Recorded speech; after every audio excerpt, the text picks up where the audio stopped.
Le légendaire chasseur de vampires est au milieu d'un assaut sur un entrepôt rempli de vampires. Un hybride avec des capacités surhumaines, une lame qui peut marcher au soleil et résister à l'argent, mais pour le public, il est considéré comme le tueur impitoyable des forces de l'ordre surveille chacun de ses mouvements en attendant qu'il fasse une erreur pendant l'opération.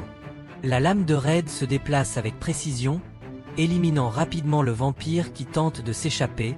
Il esquive les voitures et élimine ses ennemis en quelques secondes. Son allié de longue date Whistler arrive dans un camion en lançant une lame dans sa voiture alors que la chasse s'intensifie. Blade s'engage dans une poursuite à grande vitesse pour traquer deux vampires sur des véhicules après une poursuite palpitante où Blade tue les deux mais il se rend vite compte qu'il a été trompé. L'un des vampires qu'il pensait être mort-vivant se révèle être humain juste avant Danica, qui était en train de mourir et qui a orchestré le coup, a filmé l'incident en entier, présentant Blade comme un meurtrier avec la police. La lame se rapprochant rapidement est forcée de fuir, laissant derrière elle les preuves de la mise en scène. Frustré par la menace croissante contre la lame, retourne à sa cachette là-bas. Whistler fournit à Blade un nouvel inhalateur pour lui faciliter la tâche. Prenez le sérum qui supprime sa soif de sang en vous assurant de garder le contrôle pendant que Danica envoie des images incriminantes de Blade au FBI, ce qui a permis aux forces de l'ordre de le poursuivre. Accueille Dana et son groupe regardent leur nouvelle capture depuis le temple sur le moniteur. Choquée par ses capacités, elle entre dans une installation cachée dans son immeuble et Danica vérifie la créature qu'ils ont ramenée du temple, un être qui maintenant se fait appeler Drake en tant que vampire original. Drake critique les vampires modernes pour leur faiblesse, cependant Dana, impatient pour lui de mener leur combat contre la lame, l'exhorte à prendre les choses en main et à montrer au monde le pouvoir de l'ancienne lignée de vampires. En attendant, Whistler achète un journal alors qu'il est surveillé par la police. Il montre le journal à Blade en disant à Blade qu'il est un ennemi public.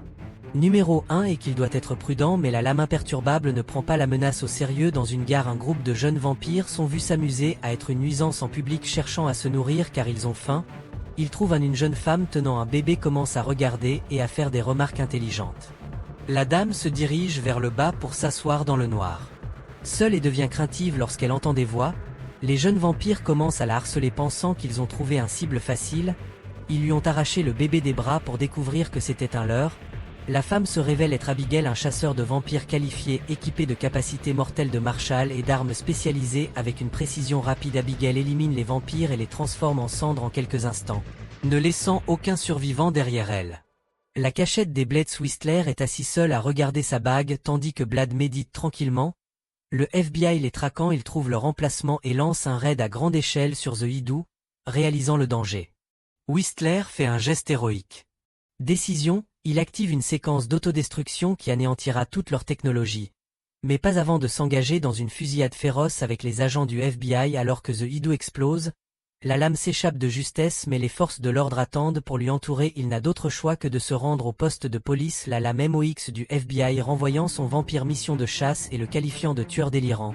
Il ne croit pas aux vampires et Blade est traité comme un fou. Le docteur Edgar Vance entre dans le salle demandant aux agents de quitter la pièce. Blade et Edgar commencent à parler tandis qu'Edgar le fait comme s'il était une sorte d'un ami qui lui pose des questions. Blade s'énerve de sa ligne de questions et répond rarement à beaucoup de ces questions alors que la lame est entre les mains du Dr Vance. Il se prépare maintenant à une évaluation mentale. Le Dr Vance joue son rôle traitant Blade comme un criminel dérangé. Il lui pose des questions triviales et condescendantes pour évaluer sa santé mentale tout en lui injectant des tranquillisants pour le maintenir sous contrôle. Mais pendant l'évaluation, Blade réalise de manière choquante que le Dr Vance est un humain familier au service des vampires. Vance révèle subtilement un tatouage sur son corps symbolisant son allégeance à un chef vampire. Blade comprend instantanément que toute la configuration de sa capture, le raid du FBI et son arrestation a été orchestré par Dana pour l'éliminer une fois pour toutes. À ce moment-là, Dana et des vampires comme Jarro arrivent à la station se faisant passer pour l'équipe de transfert de Blade affaiblie par les tranquillisants. Blade est incapable de se défendre lui-même. Soudainement la fenêtre se brise alors qu'un autre chasseur de vampires, Hannibal, arrive en brûlant l'un des vampires. Hannibal combat plusieurs vampires tandis que Danica s'échappe. Jarro plaque Hannibal contre le mur mais Blade utilise son inhalateur pour récupérer rapidement en donnant un coup de pied à Jarro. Il rejoint Hannibal et avec Abigail se révèle être la fille de Whistler. Il combattait les flics et les vampires encerclés. La lame s'échappe par le plafond tandis qu'Abigail utilise son arme pour se frayer un chemin. À travers les vampires dehors, il rencontre d'autres policiers mais Dex arrive pour les récupérer dans une camionnette alors qu'ils fuient. Jarreau les poursuit mais Abigail lui tire une flèche qui le ralentit. La lame est emmenée dans une nouvelle cachette où il rencontre le chasseur de vampires d'Abigail. L'équipe des Night Stalkers. L'équipe comprend le concepteur d'armes Edge, le scientifique aveugle Summerfield et sa fille Zoe. Blade commence à sermonner le groupe en leur disant qu'ils sont amateurs et qu'ils ne sont pas prêts pour cela. Mais est arrêté par Abigail qui révèle que Whistler voulait que cette équipe travaillait avec lui. La lame n'est toujours pas convaincue, est racontée par Hannibal qui partage qu'il était autrefois un vampire et le captif de Danica jusqu'à ce qu'Abigail le sauve. Et que Summerfield le guérisse malgré cette lame. Les voit toujours comme des amateurs et est initialement désintéressé. Pendant ce temps, Danica est furieux que leur plan ait échoué jusqu'à ce que Drake entre dans la pièce en disant qu'il le fera rejoindre le combat. Pendant ce temps à The Idu, le groupe montre des vidéos de Dana expliquant qui elle est et comment il est arrivé. Rattrapé par son Abigail révèle que Dracula est revenu et commence à lui montrer d'anciennes reliques et confirme le légende de Dracula qui a vécu pendant plus de 7000 ans. À travers l'histoire, Dracula a porté de nombreux noms, mais en de nos jours, il est connu sous le nom de Drake, le puissant vampire que Danica a réveillé en tant que vampire original. Drake possède un pouvoir si immense que même le soleil ne l'affecte pas. Pendant que le traqueur nocturne élabore sa stratégie pour son prochain mouvement, Drake parcourt la ville en plein jour, observant comment la société moderne a changé au fil des siècles. Sa curiosité le conduit dans un magasin à thème gothique où il devient dégoûté par la banalisation de son héritage. Le magasin est rempli de produits dérivés de Dracula de mauvais goût, y compris des articles de fantaisie sur le thème des vampires qui se moquent de son ancienne lignée. Offensé par l'absurdité de tout cela, Drake jette l'un des employés par la fenêtre et se nourrit vicieusement de l'autre, rappelant à tout le monde sa force mortelle. De retour au repère du traqueur nocturne, Summerfield révèle un élément de développement critique: création du Dayar, une arme biologique conçue pour éradiquer les vampires. L'objectif de l'équipe est d'utiliser le Dayar pour les anéantir. La race des vampires une fois pour toutes. Mais il y a un problème. Le virus n'est pas assez puissant pour être mortel pour tous.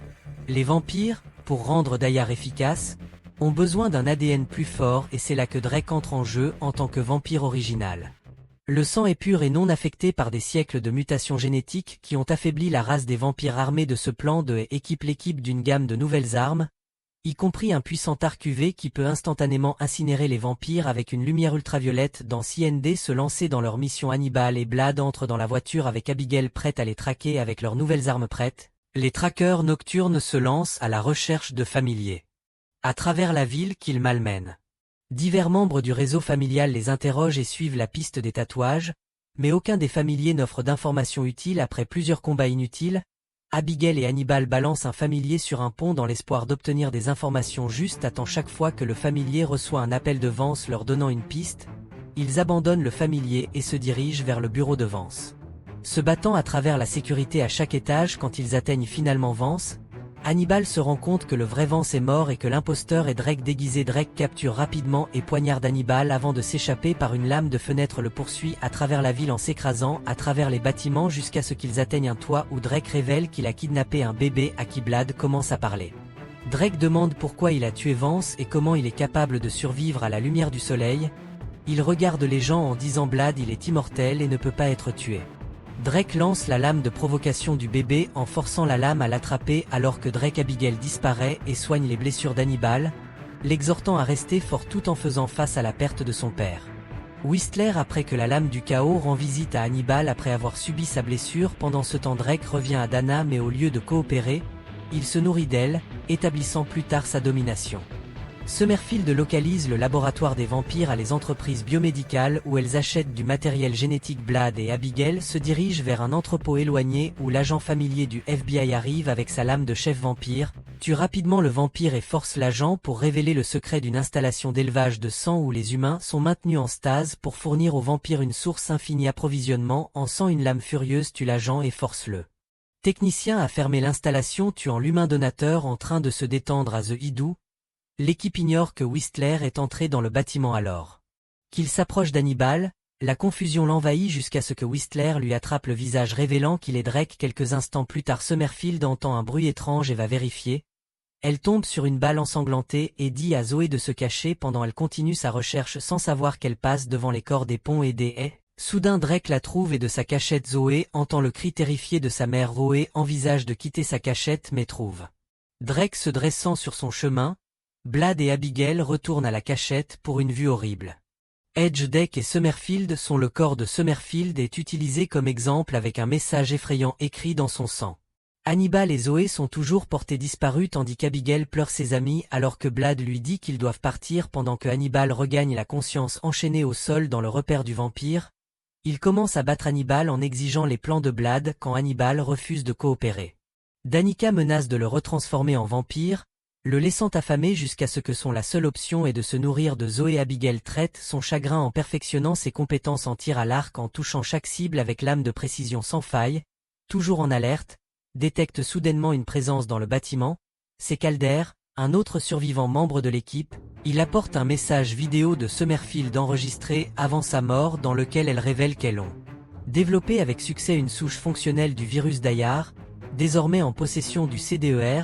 S'ils peuvent l'injecter dans Drake, le sang se mélangera au virus et tuera tous les vampires à proximité, mais il existe un risque. On ne sait pas comment le virus pourrait affecter la lame étant donné sa nature hybride avec le temps qui presse. Calder explique qu'il n'a pu en créer qu'une seule projectile contenant le virus. Abigail doit faire en sorte que le tir compte. Heureusement l'équipe a des trackers implantés pour des urgences comme celle-ci et ils localisent rapidement la position d'Hannibal en saisissant autant d'armes qu'ils peuvent porter. Lame et Abigail se dirigent vers le repère des vampires à l'intérieur d'Hannibal, continuent de subir des coups brutaux de la part de Dan et refusant de révéler les plans de Blade. Les vampires commencent soudainement à tousser et à se désintégrer en cendres. Abigail a infusé le système de climatisation avec de l'argent liquide avec la lame affaiblie des vampires qui s'écrase à travers le puits de lumière et se lance dans une bataille féroce en envoyant des vampires à gauche et à droite avec des armes spécialisées. Pendant ce temps, Abigail sauve Hannibal et rejoint les Alvins en éliminant plus de gardes tandis que la lame coupe facilement les vampires restant les brûlant avec ses armes. Abigail recherche Zoé au milieu du chaos après avoir éliminé plusieurs vampires qu'elle a finalement localisé Zoé mais juste au moment où elle le fait, un vampire attrape Abigail par derrière réagissant rapidement.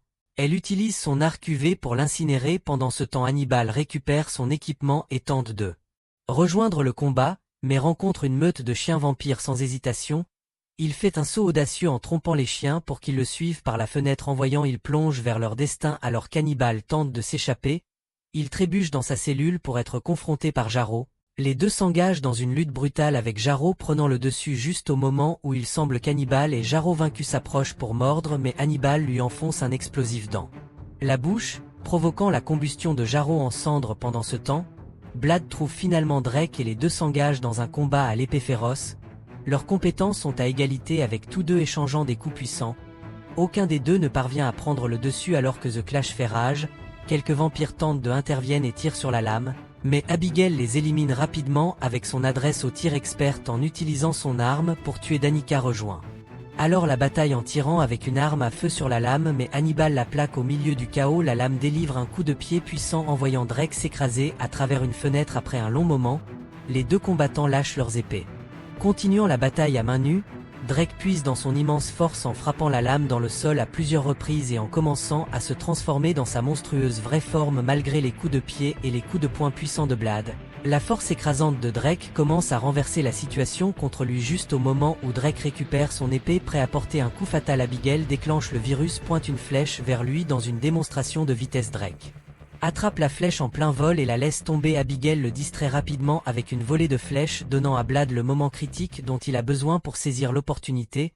La lame attrape la cible tombée à Raw contenant le virus d'Ayar et l'injecte directement dans Drake. Drake rugit d'agonie alors que le virus se propage à travers son corps. Son sang devient un vecteur du virus d'Ayar qui se propage dans tout le bâtiment et tue chaque vampire à l'intérieur, y compris Danica qui se désintègre dans la forme monstrueuse d'Ash. Drake recule, le ramenant à son apparence humaine. Dans ces derniers instants, Drake loue la lame pour son honneur, reconnaissant la force de son adversaire avant de mourir peu de temps après que les agents du FBI ont pris d'assaut le bâtiment et l'ont trouvé en ruine avec les corps des vampires tournés vers Ash et il ne reste que des lames sans vie. Il croit avoir capturé le célèbre chasseur et prêt à effectuer une autopsie sur lui, mais Blade se réveille soudainement, complètement rétabli, et se libère de l'établissement se frayant un chemin à travers les agents et s'échappant audacieusement sur une moto avec le virus ayant décimé les rangs des vampires et Drake vaincu. La lame